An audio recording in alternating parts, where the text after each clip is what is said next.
आप सभी को पावन चैत्र नवरात्रि की हार्दिक शुभकामनाएं। सनातन परंपरा में यह समय केवल एक पर्व नहीं बल्कि देवी शक्ति के जागरण का पवित्र अवसर माना जाता है। नवरात्रि का शाब्दिक अर्थ है 9 रातें। इन 9 रातों की गिनती अमावस्या के अगले दिन से की जाती है। चंद्र चक्र के इन पहले 9 दिनों को स्त्री प्रधान माना जाता है। यह देवी के लिए एक विशेष समय है जो ईश्वर की स्त्री प्रकृति का प्रतिनिधित्व करती है। इन 9 नवरात्रों में विधि पूर्वक व्रत करे। यदि दिन भर व्रत ना कर सके तो एक समय का भोजन करे। यह नवरात्रि व्रत संपूर्ण कामनाओं को पूर्ण करने वाला है। इसके करने से मनुष्य की संपूर्ण विपत्तियां दूर हो जाती हैं और घर में समृद्धि की वृद्धि होती है। समस्त पापों से छुटकारा मिल जाता है। यदि व्रत करने वाला मनुष्य सारे दिन उपवास ना कर सके तो एक समय भोजन करे। साथ ही नवरात्रि व्रत की कथा का श्रवण करें। तो आइए आज की इस कहानी में हम आपको नवरात्रि व्रत कथा सुनाते हैं। प्राचीन काल में एक ब्राह्मण रहता था। वह ब्राह्मण मां जगदम्बा का परम भक्त था। वह नित्य प्रतिमा दुर्गा की पूजा अर्चना करता था। उस ब्राह्मण की अति संस्कारवान और सुंदर सुमति नाम की कन्या थी। जब वह ब्राह्मण दुर्गा मां की पूजा अर्चना करता तो वह कन्या भी वहां उपस्थित रहती थी। एक रोज वह कन्या अपनी सहेलियों के साथ खेलते हुए पूजा में उपस्थित होना भूल गई।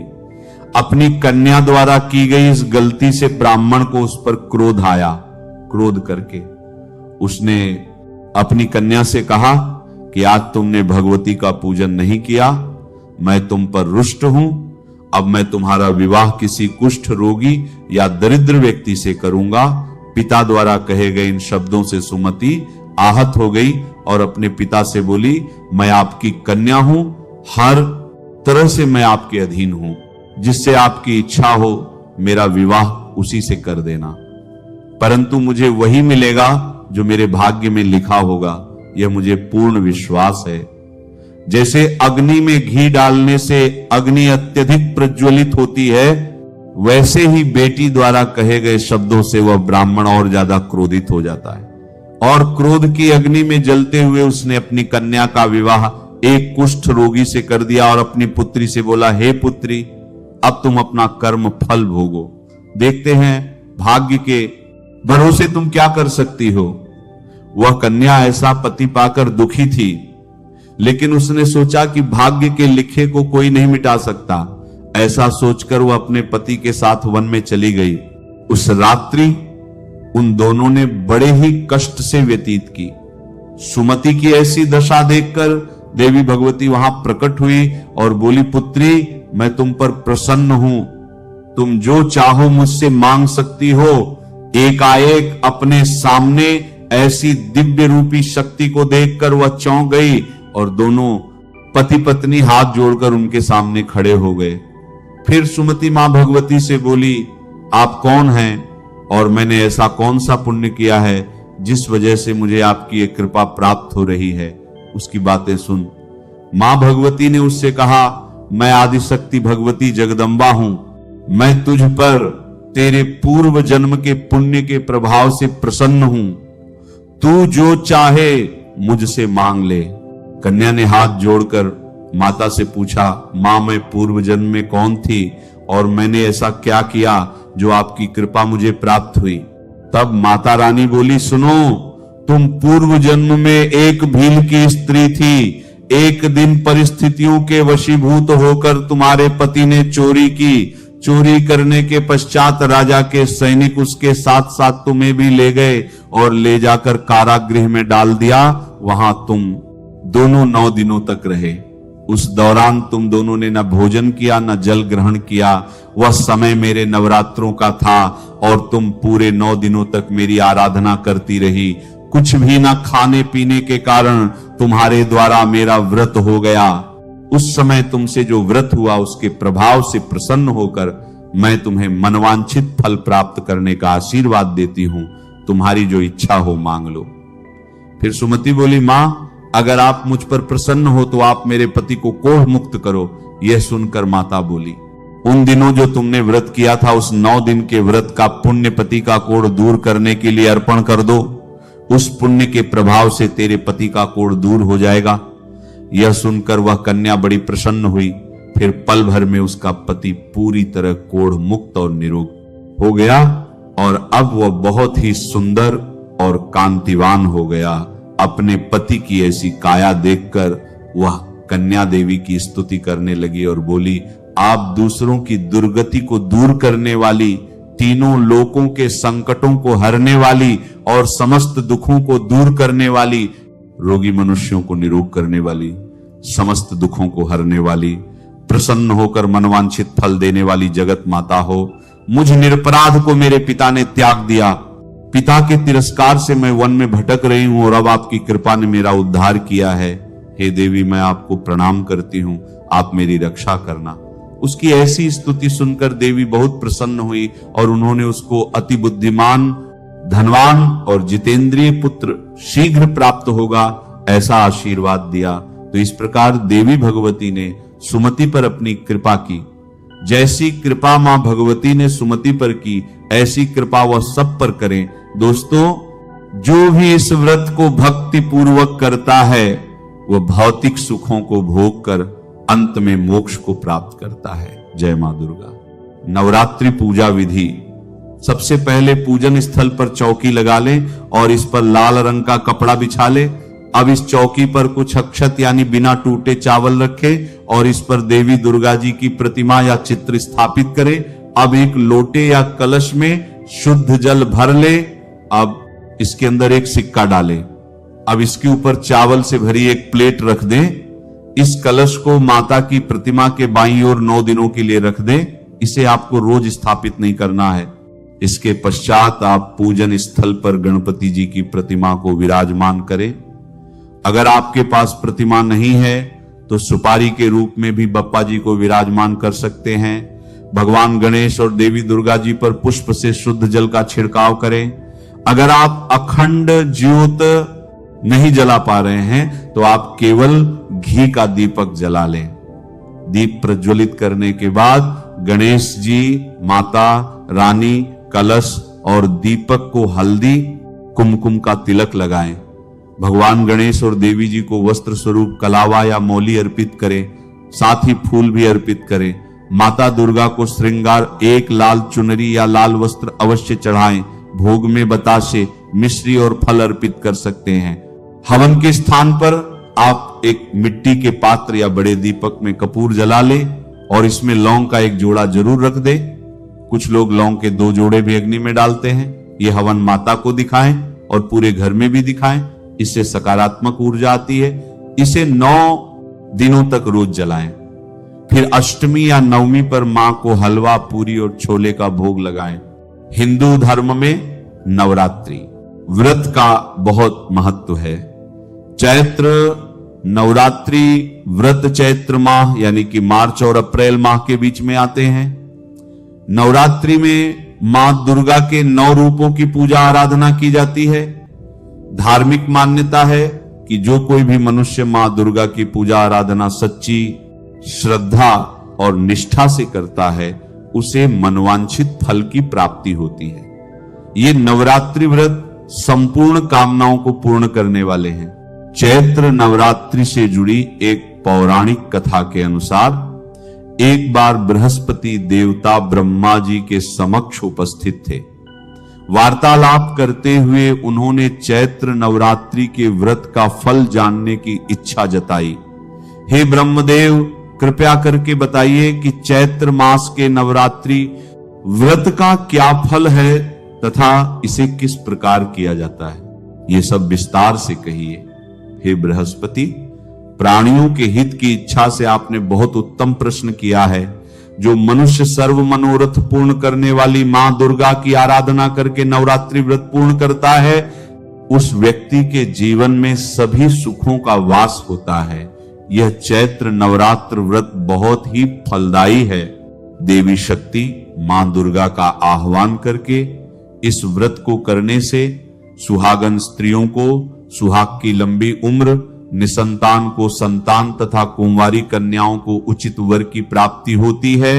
यह व्रत निर्धन को धनवान बनाने वाला है, रोगी को निरोगी काया देने वाला है। इस व्रत को करने से घर में सुख समृद्धि का वास होता है तथा सभी प्रकार के दुखों से मुक्ति मिलती है और प्रत्येक मनुष्य को मोक्ष की प्राप्ति होती है। हे बृहस्पति, मैं आपको चैत्र नवरात्रि व्रत से जुड़ी एक फलदायी कथा सुनाता हूं। प्राचीन काल में एक ब्राह्मण था जो कि मां दुर्गा का परम भक्त था। मां दुर्गा की कृपा से उसके घर एक कन्या का जन्म हुआ जिसका नाम सुमति रखा गया। सुमति संपूर्ण सद्गुणों से युक्त एक सुंदर और तेजस्वी कन्या थी। वह ब्राह्मण नित्य दुर्गा पाठ के बाद हवन करता तो उसकी पत्नी के साथ साथ पुत्री सुमति भी उपस्थित रहती। एक दिन सुमति उपस्थित नहीं हुई। वह अपनी सहेलियों के साथ बाजार चली गई। तब उसके पिता को बड़ा क्रोध आया। आज सुमति पूजा में उपस्थित नहीं हुई, कहां है वह?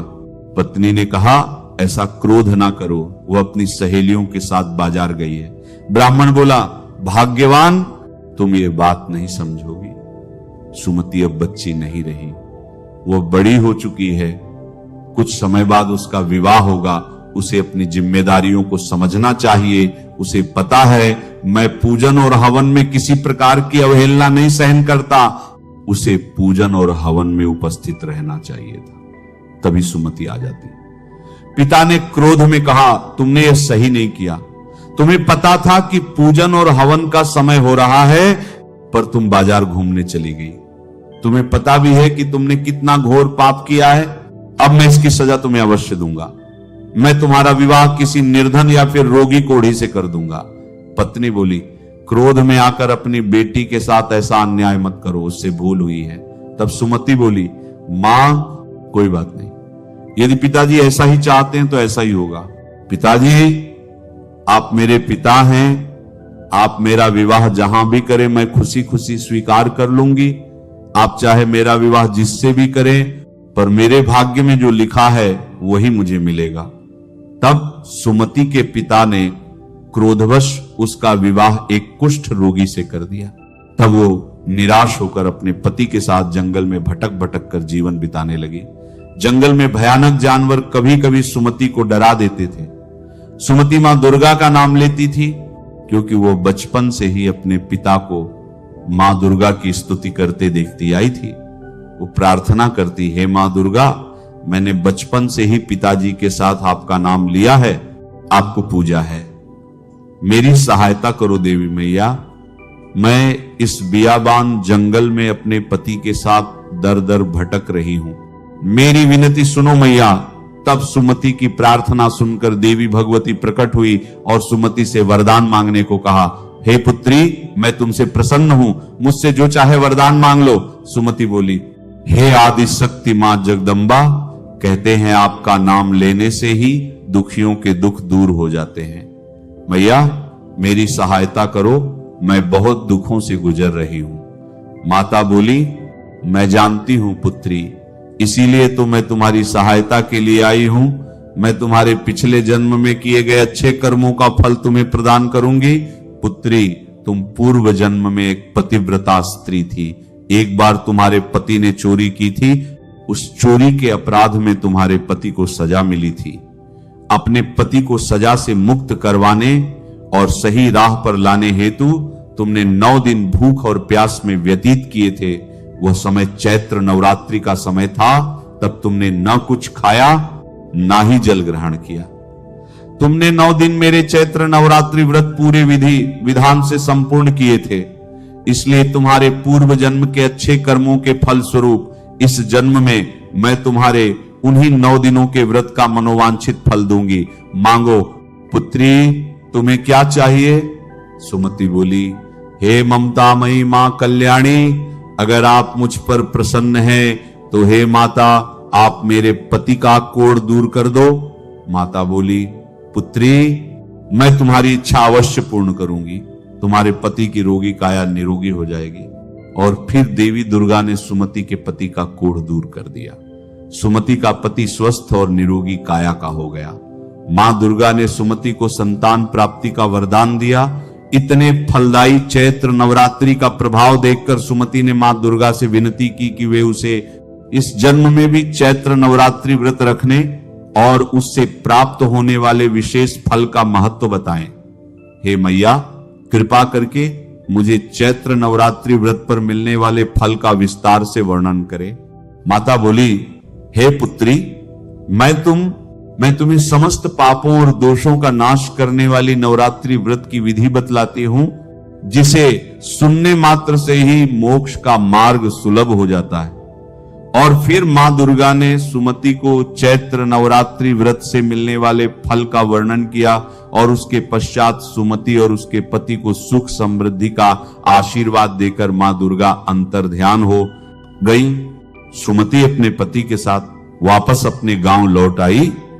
अपनी पुत्री को क्रोध में अपशब्द कहकर पुत्री का विवाह एक कोढ़ी के साथ करने की वजह से ब्राह्मण भी पश्चाताप की अग्नि में जल रहा था। अपनी पुत्री और दामाद को सकुशल लौटा देख वे और उनकी पत्नी बहुत खुश हुए।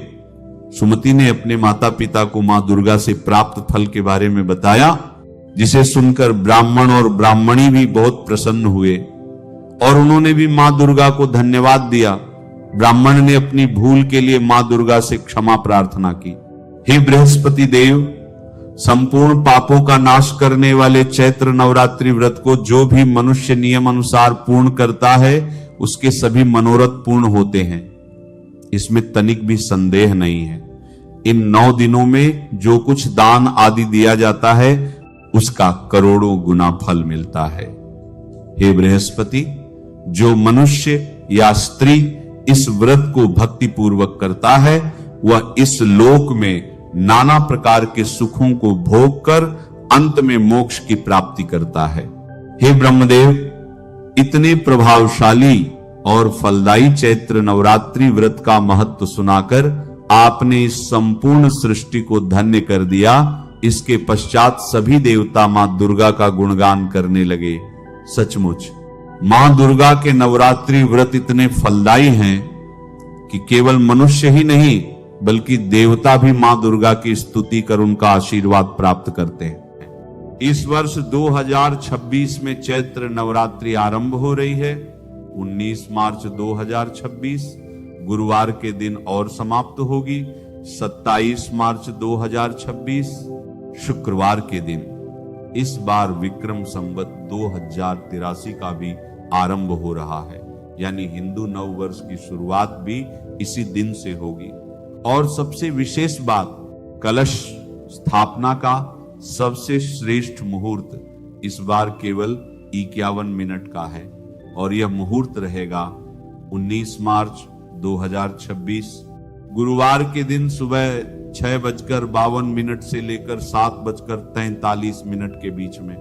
और इसीलिए समय से पहले ही सारी घट स्थापना की तैयारी कर ले। वैदिक पंचांग के अनुसार इस बार चैत्र मास शुक्ल पक्ष की प्रतिपदा तिथि आरंभ हो रही है 19 मार्च 2026 प्रातः 6:52 से और पूर्ण होगी 20 मार्च 2026 प्रातः 4:52 पर। सामान्य रूप से नवरात्रि में घट स्थापना प्रातः काल में ही की जाती है और सूर्योदय के समय प्रतिपदा तिथि 19 मार्च को उपलब्ध है। इसलिए चैत्र नवरात्रि का आरंभ निश्चित रूप से 19 मार्च 2026 गुरुवार के दिन से ही हो रहा है। आइए अब घट स्थापना का शुभ मुहूर्त देखते हैं। इस बार घट स्थापना का सर्वश्रेष्ठ मुहूर्त हमें प्राप्त हो रहा है प्रातः 6:52 से लेकर 7:43 के बीच में। इस समय में द्विस्वभाव मीन लग्न भी उपस्थित रहेगा, जो कि शास्त्रों में घट स्थापना के लिए विशेष रूप से शुभ माना गया है। इस मुहूर्त की अवधि इस बार मात्र 51 मिनट की है और इसीलिए सभी तैयारियां पहले से करके रखें ताकि इस शुभ समय का पूर्ण लाभ उठा सकें। अगर किसी कारणवश आप इस मुहूर्त में कलश स्थापना नहीं कर पाते हैं तो इस दिन आप अभिजीत मुहूर्त में भी घट स्थापना कर सकते हैं। अभिजीत मुहूर्त का समय रहेगा दोपहर में 12:05 से लेकर 12:53 के बीच में। लेकिन ध्यान रहे, किसी भी स्थिति में दोपहर के बाद संध्या में या फिर रात्रि के समय में नवरात्रि के उपलक्ष्य में कलश स्थापना नहीं करनी चाहिए। आइए अब हम नवरात्रि के पहले दिन के कुछ विशेष अन्य शुभ मुहूर्त भी जान लेते हैं और उसके बाद नवरात्रि के 9 दिनों का संपूर्ण कैलेंडर जानेंगे। तो इस बार नवरात्रि के पहले दिन यानी कि 19 मार्च 2026 गुरुवार के दिन प्रातः ब्रह्म मुहूर्त का समय रहेगा। सुबह 4:51 से लेकर 5:39 के बीच में सूर्योदय होगा सुबह 6:26 पर और सूर्यास्त रहेगा शाम 6:32 पर। प्रातः काल में देवी दुर्गा की पूजा, उपासना, घट स्थापना और अन्य उपासना आराधना करने का समय रहेगा। सुबह 5:15 से लेकर 6:26 के बीच में। संध्या काल में देवी दुर्गा की आरती, पूजा, आराधना करने का समय रहेगा। शाम 6:32 से लेकर 7:43 के बीच में। इस दिन विजय मुहूर्त का समय है। दोपहर में 2:30 से लेकर 3:18 तक। और इस दिन विशेष रूप से ध्यान रखें, राहु काल भी लग रहा है और इस दिन राहु काल का समय है दोपहर में 2 बजे से लेकर 3:30 तक। इस समय के अंदर